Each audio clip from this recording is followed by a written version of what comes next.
the key to my interest was how radical were the ambitions of these women. Some of these women actually had thoughts of trying to become lawyers before the Civil War began in 1861.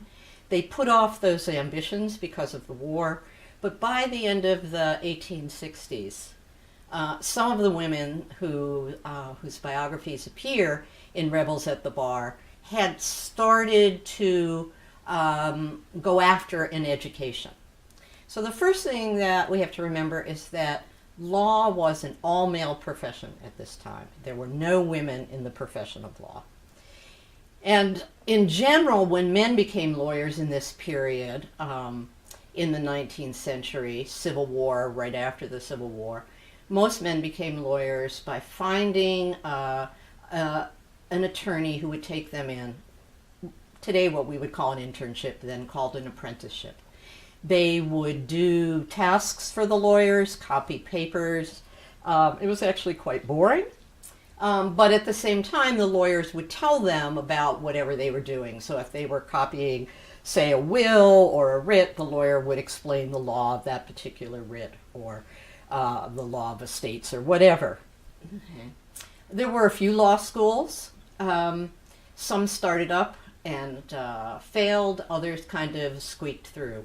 And so what happens with these women is that they, on the one hand, go after men who might be sympathetic to their ambitions. And I'm going to say over and over again, radical ambition, because these were really radical ambitions to enter a profession that was 100% male. Or the few law schools that existed to try and get a legal education at those law schools. And their reception varied depending on the individual male, depending on the region. For example, the Midwest was more open to letting women into law than the East. Columbia, for example, law school here in New York was approached by two women in the late 1860s, and these ladies were told unequivocally, no way that you're entering the halls of our little law school. And those women actually then moved to the Midwest to find a program that would take them.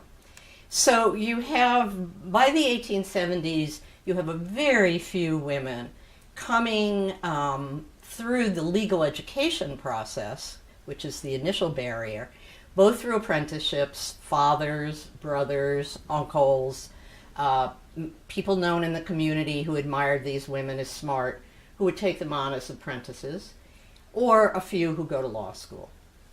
That's the first barrier, and as I said, only a few women make it through. Those women then have a second barrier, which is that bar associations had been formed, and in order to have a full legal career, as opposed to, say, writing papers in back offices and doing back office work for the lawyer who would then go to court or see the more prominent clients, you had to be admitted to the bar, and that involved both a kind of testimony to your good morality, moral standing, and also passing a substantive exam. And there the women ran into even more problems.